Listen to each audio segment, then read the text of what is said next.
नमस्कार। Economics Awadh classes YouTube channel पे आपका स्वागत है। आज की क्लास में हम लोग क्लास 11 एनसीईआरटी किताब के अंतर्गत एक टॉपिक उपभोक्ता संतुलन तथा तटस्थता वक्र विश्लेषण के अंतर्गत जो महत्वपूर्ण बहुविकल्पी प्रश्न बन रहे हैं उन प्रश्नों का अध्ययन करेंगे। आज की यह क्लास मुख्य रूप से क्लास 11 के विद्यार्थियों के साथ साथ यूजीसी नेट जेआरएफ की तैयारी कर रहे विद्यार्थियों के लिए महत्वपूर्ण है। तो आज की क्लास स्टार्ट करते हैं और देखते हैं क्या क्या क्वेश्चन है। एक नंबर क्वेश्चन है, निम्न में से कौन सी तटस्थता वक्र विश्लेषण की एक मान्यता है।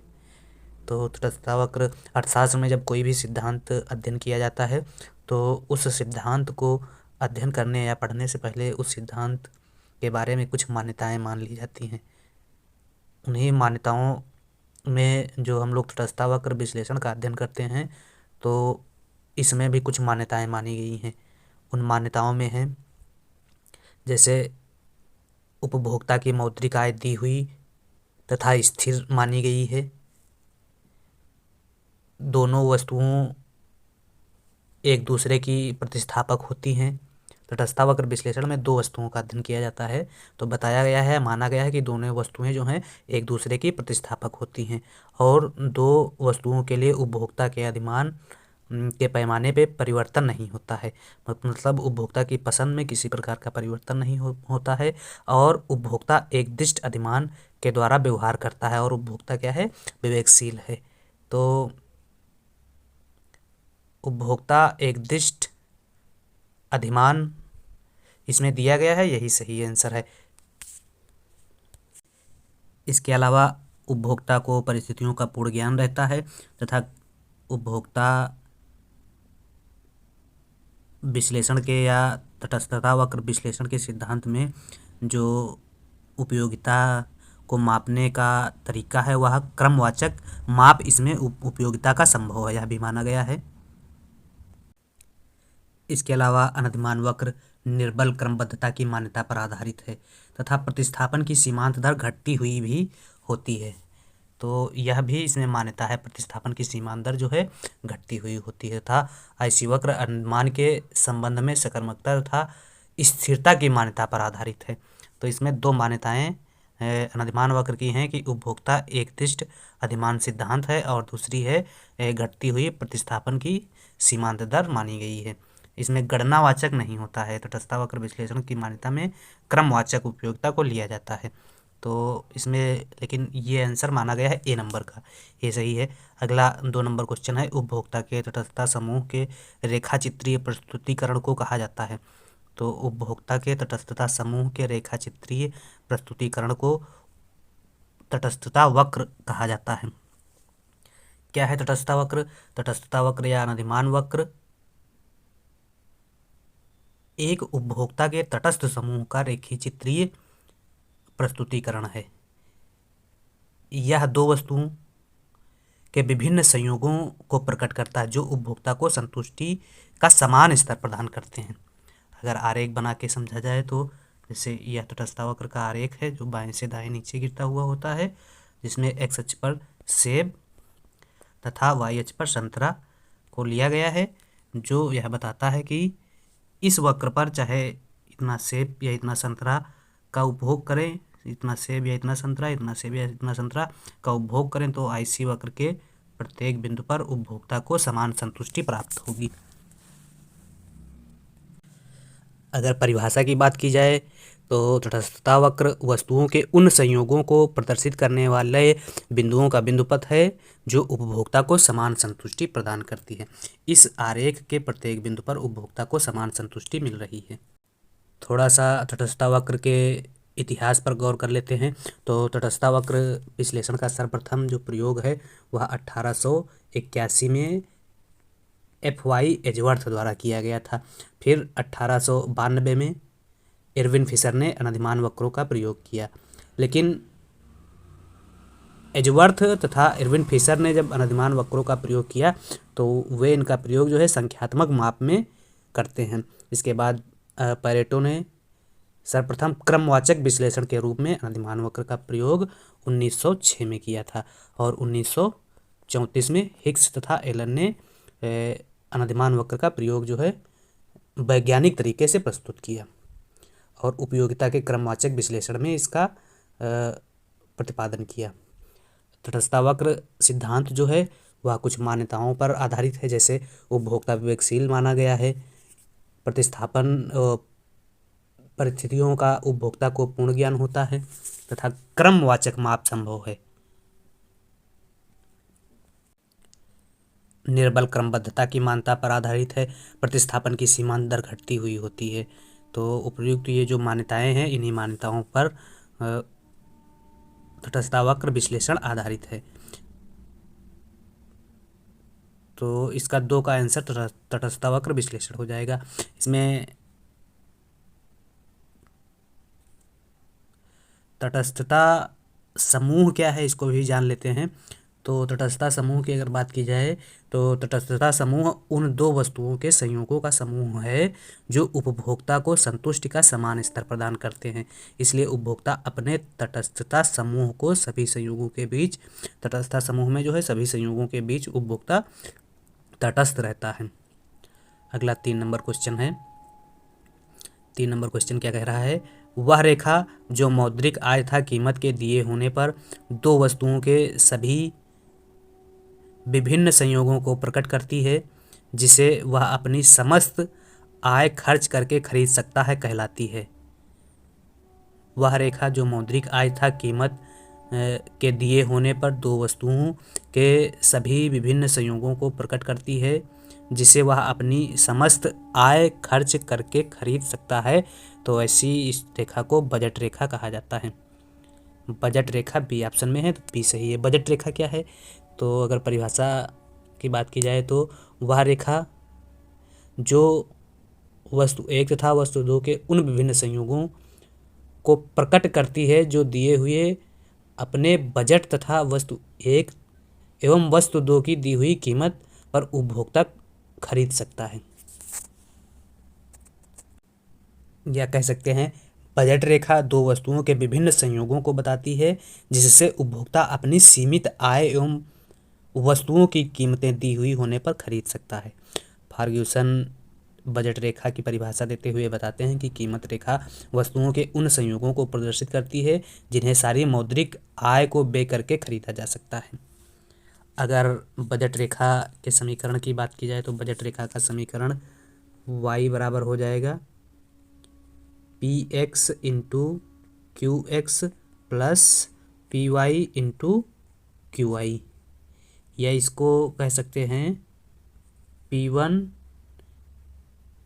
x1 plus P2 x2। इसको भी यह बजट रेखा का समीकरण है। बजट रेखा के आरेख अगर बनाया जाए तो यह बजट रेखा का आरेख है, जो x वस्तु और y वस्तु दो वस्तुओं के संयोगों को प्रकट करता है, जो बताता है कि उपभोक्ता x और y वस्तु इस बजट रेखा के दायरे में रहकर ही खरीद सकता है। अगर उपभोक्ता बजट रेखा के अंदर कोई वस्तु सी बिंदु पर वस्तु खरीद रहा है तो इसको प्राप्त बिंदु कहा जाता है, और अगर बजट रेखा के बाहर कोई वस्तु खरीदता है तो इसे अप्राप्त बिंदु कहा जाता है। बजट रेखा का ढाल जो है वह ऋणात्मक होता है। बजट रेखा का ढाल माइनस पी एक्स अपान पी वाई द्वारा व्यक्त किया जाता है। तो यह बजट रेखा का ढाल है। अगर बजट रेखा के खिसकाव की बात की जाए तो उपभोक्ता की आय या वस्तु के मूल्य में अंतर होने पर बजट रेखा के आकार में परिवर्तन हो जाता है। बजट रेखा का आकार जो यह है यह बाईं तरफ या दाईं तरफ खिसक जाता है उपभोक्ता की आय या वस्तु की मूल्य में परिवर्तन होने से। बजट रेखा जब आगे की ओर या कह सकते हैं दाएं विवर्तित होती है, मूल बजट रेखा से दाएं की तरफ जाती है, तब उपभोक्ता की आय बढ़ने पर बजट रेखा जो है दाईं तरफ बढ़ जाती है। इसमें कीमत को स्थिर माना गया है, वस्तु की आय परिवर्तित हो रही है। और जब बजट रेखा बाएं तरफ खिसकती है तब माना गया है कि उपभोक्ता की आय में क्या हो रही है, कमी हो रही है। तो बजट रेखा इस प्रकार से बाएं और दाएं मूल बिंदु से या मूल बजट रेखा से बाएं और दाएं खिसक सकती है। अगर बजट रेखा दाएं खिसक रही है तो उपभोक्ता की आय में वृद्धि हो रही है, और अगर बजट रेखा बाएं खिसक रही है तो उपभोक्ता की आय कम हो रही है। दोनों परिस्थितियों में वस्तु की कीमत को स्थिर माना गया है। अगर बजट रेखा में घुमाव की बात की जाए तो बजट रेखा में घुमाव दाईं ओर तथा बाईं ओर दोनों तरफ हो सकता है। जब मान लेते हैं कि यह बजट रेखा है, और जब क्या होता है, एक्स वस्तु सस्ती हो जाती है तो बजट रेखा मूल रेखा के दाईं ओर खिसक जाती है। बजट रेखा मूल रेखा के दाईं ओर खिसकने का मतलब हुआ कि एक्स वस्तु सस्ती हो गई या सस्ती हो गई एक्स वस्तु। और जब बजट रेखा बाईं ओर खिसकती है तो इसका मतलब हुआ कि जो है वस्तु वह महंगी हो गई है। महंगी होने पर बजट रेखा दाईं ओर खिसकती है, महंगी होने पर बाईं ओर, महंगी होने पर वस्तु महंगी होने पर बजट रेखा बाईं ओर खिसकती है, और वस्तु सस्ती होने पर बजट रेखा दाईं ओर खिसकती है। अगला जो क्वेश्चन है 4 नंबर, बजट रेखा दर्शाती है। तो बजट रेखा क्या दर्शाता है? बजट रेखा कीमत अनुपात दर्शाती है, आय अनुपात दर्शाती है, लागत अनुपात दर्शाती है, इनमें कोई नहीं। तो बजट रेखा जो है कीमत अनुपात को दर्शाती है। बजट रेखा वह रेखा है जो दो वस्तुओं के विभिन्न संयोगों को बताती है जिससे उपभोक्ता अपनी सीमित आय एवं वस्तु की कीमत दी हुई होने पर खरीद सकता है। बजट रेखा के अगर ढाल की बात की जाए तो बजट रेखा का ढाल को -px/py द्वारा दर्शाया जाता है, या बजट रेखा या कीमत रेखा के ढाल को px/py द्वारा भी दर्शाया जाता है। बजट रेखा का ढाल जो है उस दर को दर्शाता है जिस पर बाजार कीमत उपभोक्ता को y के लिए, उपभोक्ता जो है वस्तु y के लिए तथा वस्तु x का प्रतिस्थापन करने की अनुमति देता है।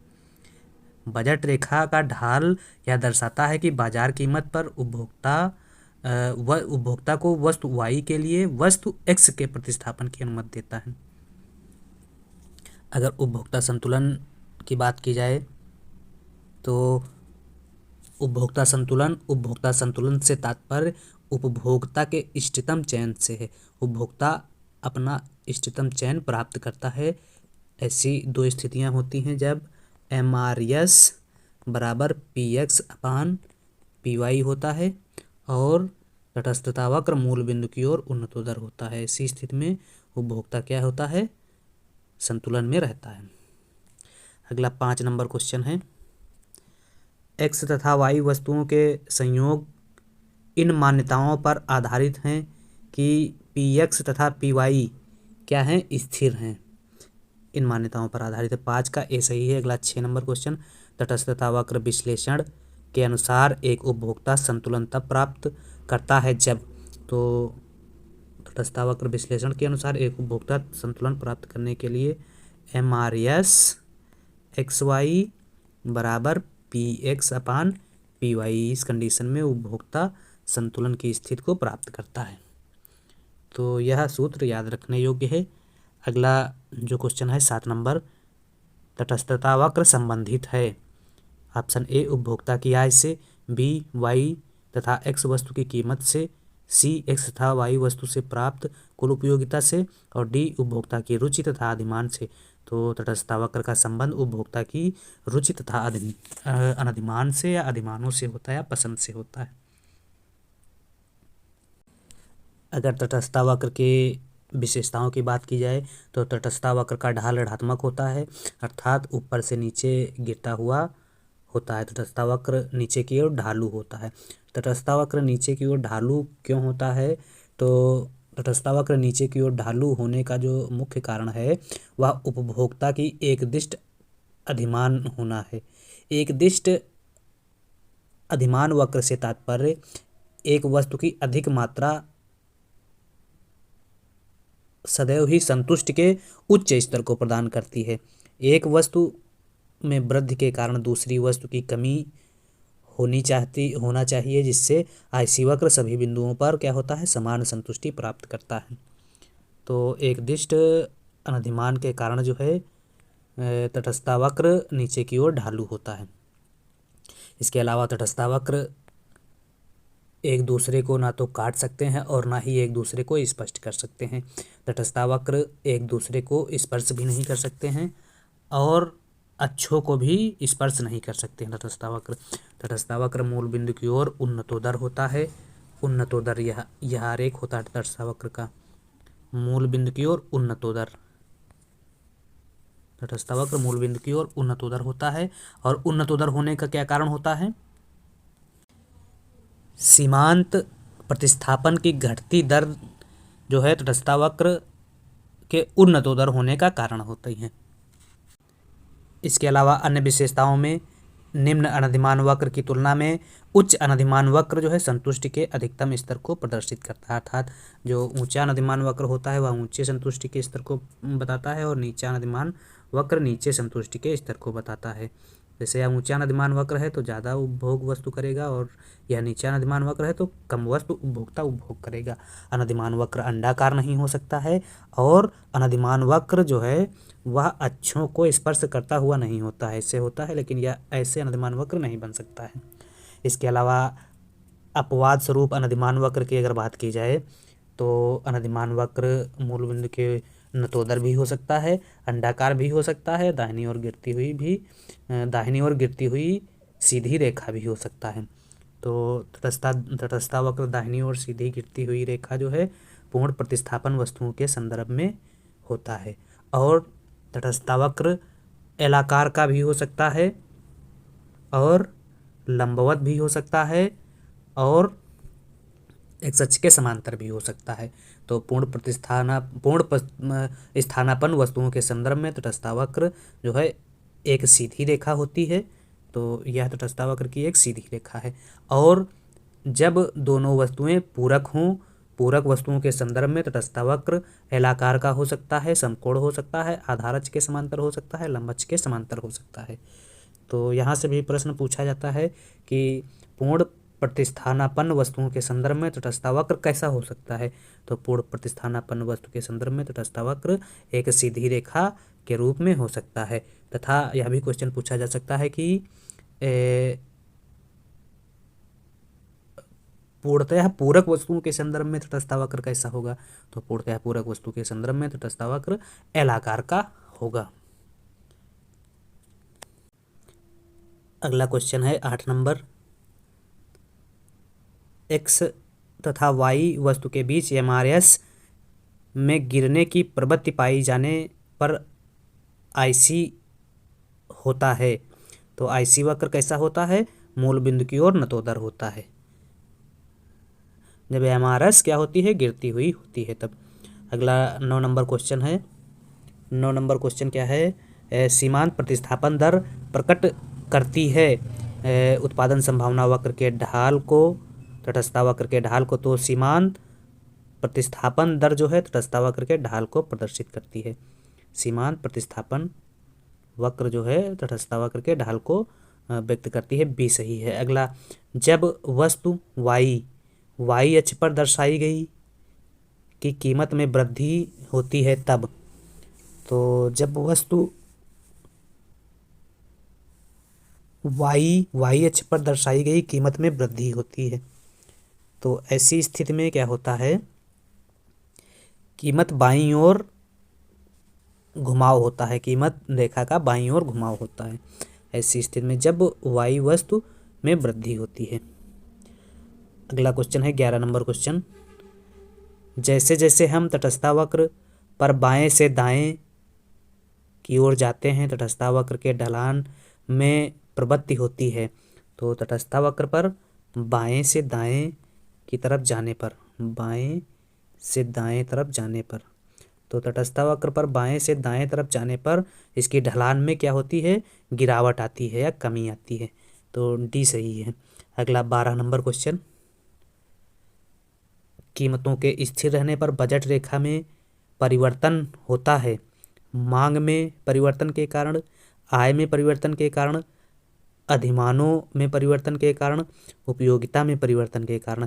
तो कीमत के स्थिर रहने पर बजट रेखा में परिवर्तन आय में परिवर्तन के कारण होता है। 12B सही है। 13 तटस्थता वक्र का ढलान मापा जाता है रूपांतरण की सीमांत दर से, प्रतिस्थापन की सीमांत दर से। तो तटस्थता वक्र का ढलान जो है वह प्रतिस्थापन की सीमांत दर से मापा जाता है। ये 9 नंबर क्वेश्चन के समान है बिल्कुल। इसमें सीमांत प्रतिस्थापन दर प्रकट करती है तटस्थता वक्र के ढलान को, और यहाँ पूछा गया है तटस्थता वक्र का ढलान मापा जाता है तो प्रतिस्थापन की सीमांत दर द्वारा या सीमांत दर से, बिल्कुल उलट के पूछा गया है। अगला, y के लिए x की सीमांत प्रतिस्थापन दर को मापने का सूत्र है। तो y के लिए x की सीमांत प्रतिस्थापन दर को मापने का सूत्र delta y upon delta x। तो delta y upon delta x C option में दिया गया। 14C सही है। अगला 15 नंबर क्वेश्चन, बजट रेखा के ढलान को व्यक्त किया जा सकता है। तो बजट रेखा का ढलान px अपान py द्वारा व्यक्त किया जाता है, या बजट रेखा के ढाल को माइनस px अपान py द्वारा भी दिखाया जा सकता है। बजट रेखा का ढाल या बजट रेखा वह रेखा है जो दो वस्तुओं के उन विभिन्न संयोगों को प्रकट करती है जिसे अपनी दी हुई संपूर्ण आय पर उपभोक्ता खरीदने के लिए तैयार रहता है। बजट रेखा का ढाल जो है वह उस दर को बताता है जिस दर पर बाजार कीमत उपभोक्ता को वस्तु y के लिए वस्तु x का प्रतिस्थापन करने की अनुमति देता है।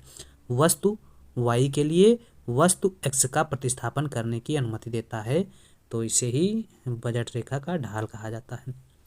बजट रेखा के ढाल और तटस्थता वक्र के ढाल में थोड़ा सा अंतर है, और ध्यान देने वाली बात है कि बजट रेखा का ढाल px अपान py द्वारा दिखाया जाता है, और तटस्थता वक्र का ढलान जो है या ढाल delta y upon delta x द्वारा दिखाई जाता है। तो यह IC वक्र का ढाल है और यह बजट लाइन का ढाल है। यह दोनों क्वेश्चन पूछे जाते हैं एग्जाम में। बजट रेखा का ढाल px अपान py होता है और तटस्थता वक्र का ढाल delta y upon delta x होता है, जिसमें वस्तु y की उस मात्रा को दर्शाया जाता है तटस्थता वक्र के ढाल में जिसे उपभोक्ता वस्तु x की एक अधिक इकाई के लिए त्याग करने को तैयार होता है। इसे प्रतिस्थापन की सीमांत दर भी कहा जाता है। अगला क्वेश्चन है 16 नंबर क्वेश्चन, एक ही रेखा चित्र में बने तटस्थता वक्रों के समूह को कहते हैं, क्या कहते हैं? तटस्थता वक्र, तटस्थता मानचित्र, बजट रेखा, समूह रेखा। तो एक ही रेखा चित्र में बने तटस्थता वक्रों के समूह को तटस्थता मानचित्र कहा जाता है। 16B सही है। अगला 17 नंबर क्वेश्चन है,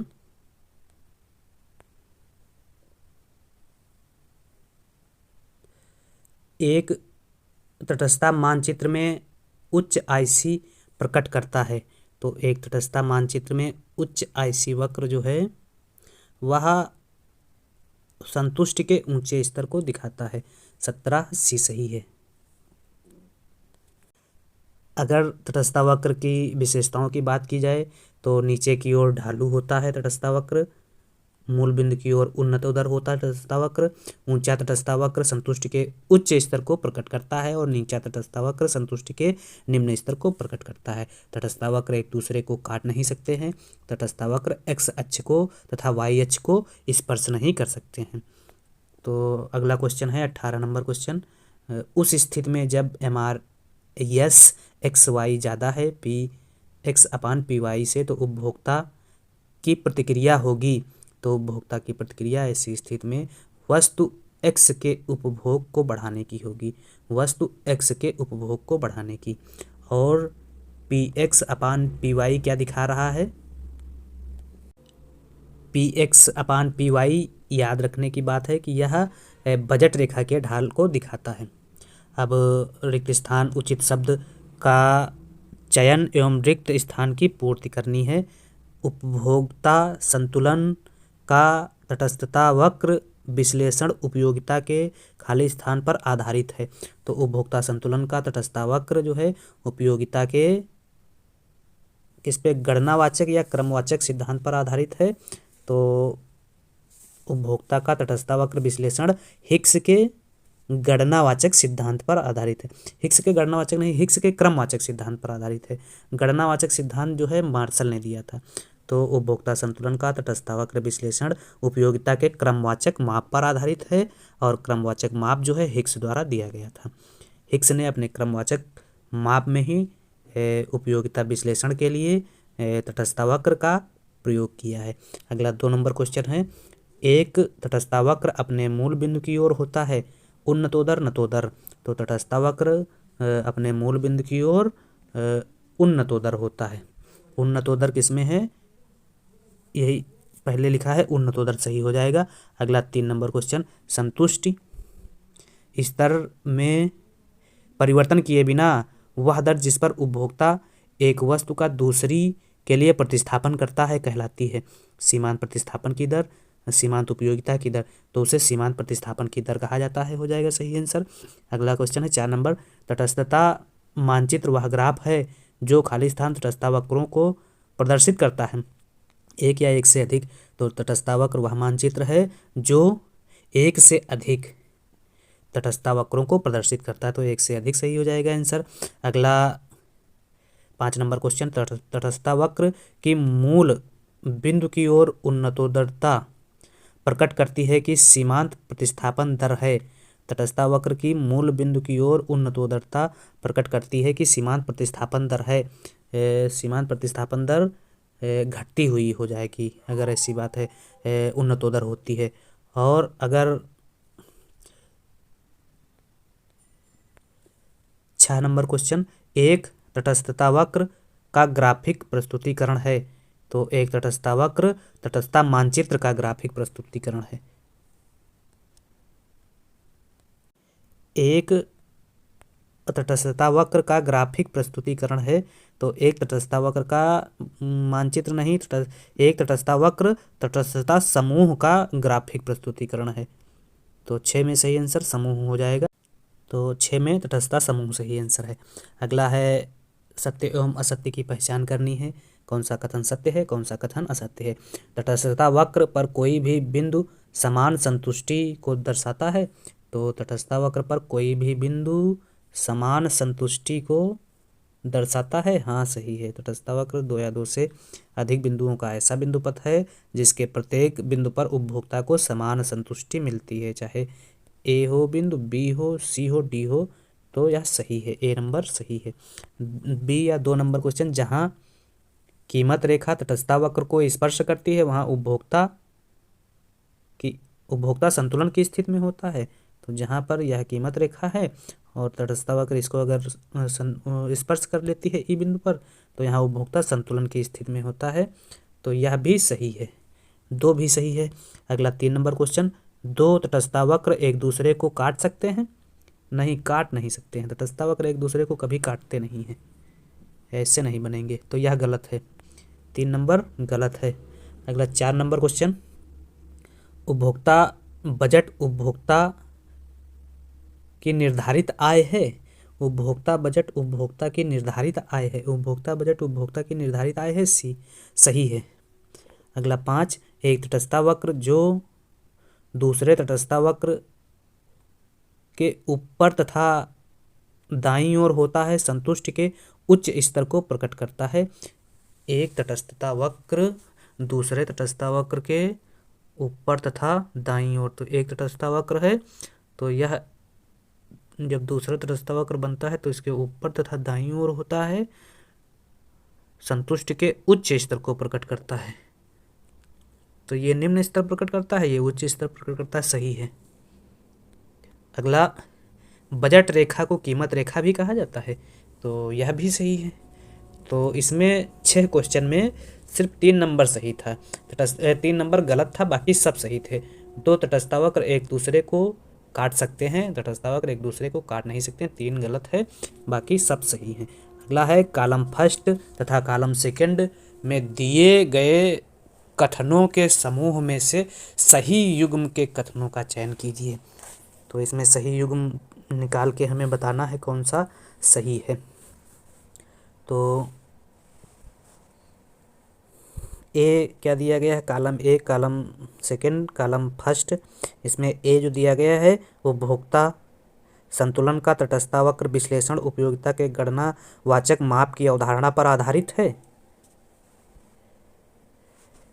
उपभोक्ता संतुलन का तटस्थता वक्र विश्लेषण उपयोगिता के गणनावाचक माप पर आधारित है। तो उपभोक्ता संतुलन का तटस्थता वक्र विश्लेषण जो है क्रमवाचक माप पर आधारित है हिक्स के, तो ए गलत हो जाएगा।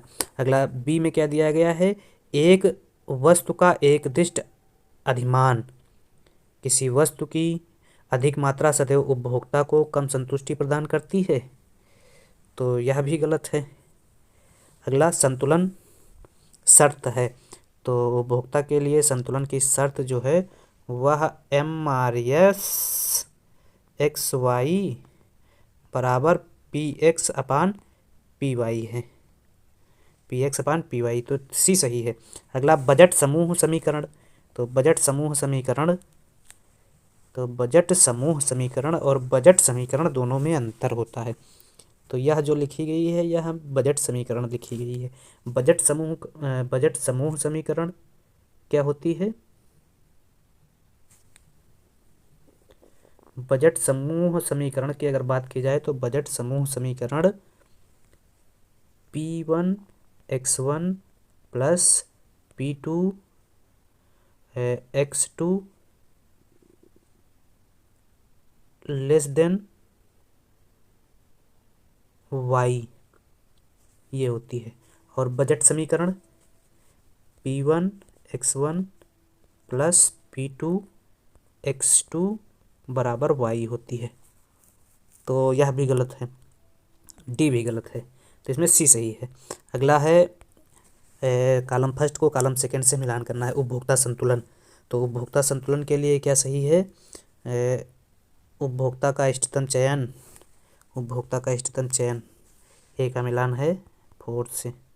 अगला बी तटस्थता वक्र का ढाल, तो तटस्थता वक्र का ढाल हम लोग जान चुके हैं delta y upon delta x बताता है। और बजट रेखा का ढाल क्या बताता है, बजट रेखा का ढाल PX अपान PY की बात करता है। अगला तो बी का मिलान हो जाएगा किससे, बी का मिलान हो जाएगा फर्स्ट से। अगला सी है PX में कमी होती है, जब PX में कमी होती है तो y अक्ष से प्रारंभ होती हुई बजट रेखा का दाईं ओर घुमाव होता है, तो सी का सेकंड से मिलान हो जाएगा।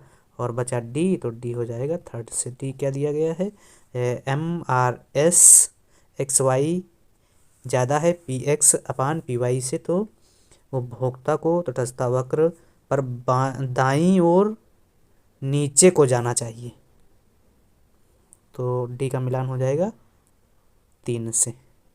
तो इस प्रकार से 4 1 2 3 4 1 2 3 डी ऑप्शन में है, तो डी सही है।